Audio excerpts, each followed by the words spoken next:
नमस्कार साथियों, आप सभी का स्वागत है हमारे एक और नए वीडियो में। तथा मुझे उम्मीद है कि आप सभी लोग स्वस्थ होंगे, अच्छे होंगे। आज की इस वीडियो में हम कबीर पर चर्चा करने वाले हैं। तथा चूंकि आज के समय में अगर आप माहौल को देखेंगे तो वो कबीराना हो चुका है। जैसे कि कबीर सीधे पावर स्ट्रक्चरों से आंदोलन करते थे, उनका विरोध करते थे, वैसे ही आज भी जन जी जो है वो सीधे पावर स्ट्रक्चरों से टकरा रही है और उसका विरोध कर रही है। तो आज के इस वीडियो में हम कबीर के कुछ दोहे समझने का प्रयास करेंगे। तो कबीर का पहला दोहा है कि नैना अंतरि आव तू, ज्यों हो नैन झपे, ना हो देखो और को, ना तुझ देखन देऊं। अर्थात कबीर कहते हैं कि हे परमात्मा, तुम मेरी आंखों में समा जाओ। या आप इसे एक प्रेमिका का प्रेमी के प्रति दृष्टि से भी देख सकते हैं कि प्रेमिका अपने प्रेमी से कहती है कि हे प्रेमी, तुम मेरी आंखों में समा जाओ और मैं अपनी आंखें बंद कर लूं, ताकि ना मैं किसी और को देखूं और ना तुम्हें किसी और को देखने दूं। इसमें क्या है कि एक निष्ठता की जो भावना है उसके तथा जो प्रेमी है उसके प्रति पूर्ण जो प्रेम है वो व्यक्त हुआ है।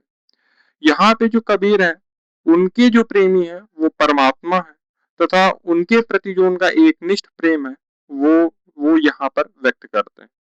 दूसरा दोहा है, कबीर रेख दूर की, काजल दिया न जाए, नैन रमिया रमि रहा, दूजा कहाँ समाए।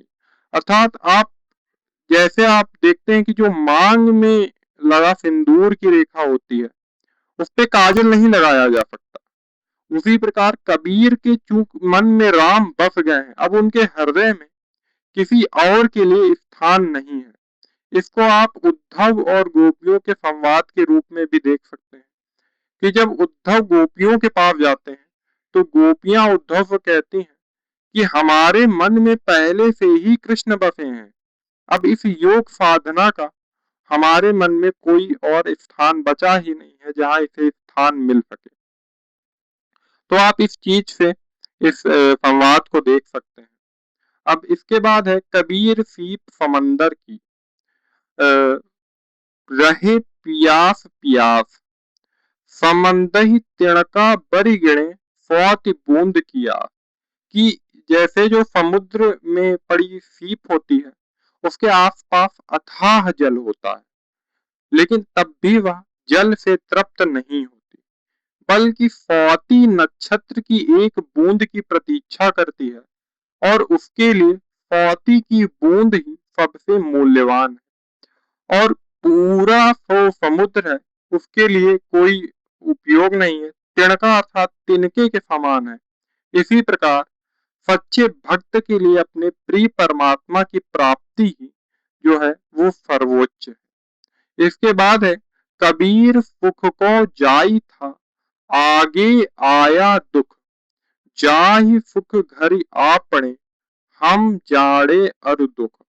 इसमें कहते हैं कि जो कबीर है वो इस संसार में सांसारिक सुख प्राप्त करने जा रहा था, लेकिन वहां उसे दुख का अनुभव हुआ, वहां उन्हें दुख का अनुभव हुआ।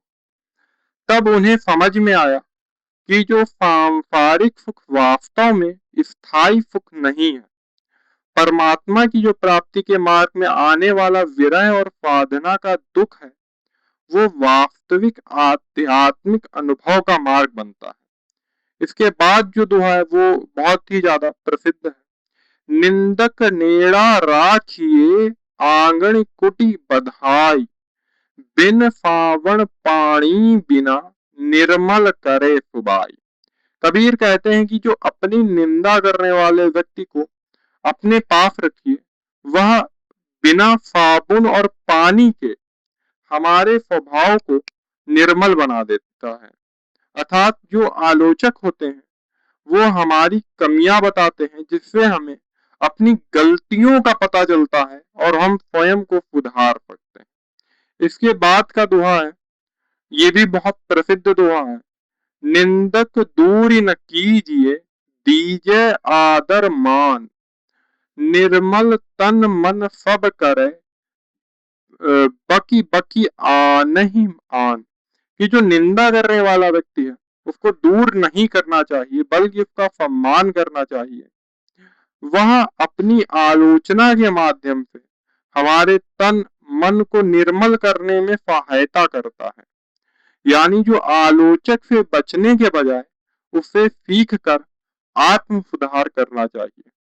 तो ये कबीर के कुछ दोहे थे जिनका मैंने आज अर्थ बताया। आशा है आपको इन दोहों का अर्थ अच्छा लगा होगा। अगर कोई कमी हो गई हो तो हमें जरूर बताइए कमेंट्स के माध्यम से। और हमारे इस वीडियो को अगर अच्छा लगा है तो लाइक कीजिए और चैनल को सब्सक्राइब कीजिए।